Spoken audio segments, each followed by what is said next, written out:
यह है कि बेसा के भी नागरिक लोग कुछ साथ में आए हैं।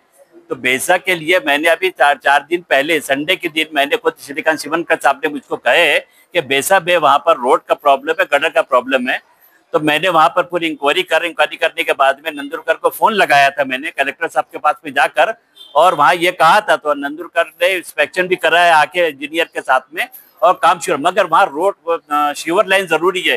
तो मैं NIT के जो अपने अधिकारी है उनसे मैंने बात किया, तो उन्होंने कहा हम 2 दिन में वहाँ पे एक लेटर देंगे कि हम पहले गटर लाइन डालेंगे, उसके बाद रोड का काम चालू करना। ये 101% आश्वासन नहीं है, जिसकी चश्मदीद गवाह सब लोग मौजूद है। मारुति साहब भी मौजूद है, अंजुम है, और भी वहाँ की जनता मौजूद है, साथ में खड़ी है, और ये काम बहुत जल्दी वहाँ शुरू हो जाएगा। उसी के लिए जो जाधव साहब है, श्रीकांत शिवन साहब ने कहा कि जाधव साहब का भी इस्तेमाल कर लेते, उनसे मिल लेते, उनके पास में डबल चार्ज है, वो यहीं पर।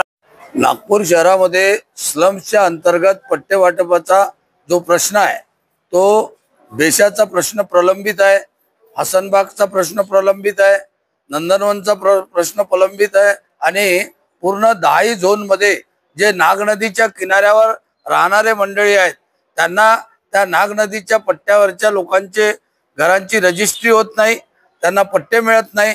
आणि याच्याकरता माझी नागपूरचे जे मंत्री आहेत माननीय गडकरी साहेब, त्यांना माझी विनंती आहे की गडकरी साहेबांचं नाव घेऊन हे पट्टे वाटप त्यांनी थांबवलेलं आहे की नाग नदीचा विकास करणार आहेत आणि नाग नदीचा विकास झाल्यानंतर मग पट्टे वाटप सुरू होणार आहे।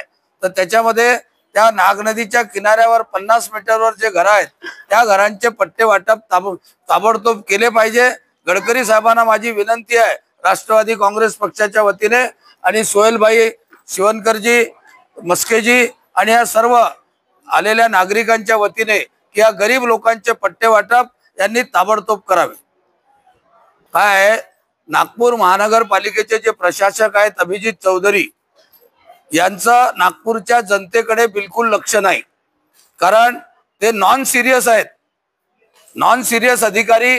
म्हणून माझी मुख्यमंत्री देवेंद्र फडणवीसजींना विनंती आहे की या अधिकाऱ्याच्या मार्फत 3 दिवसामध्ये काम सुरू करावं नागपूर शहरात, नाहीतर याला ताबडतोब याची बदली करून याला अशा ठिकाणी टाकावं की जिथे जनतेचे काम त्यांच्या समोर येणार नाही।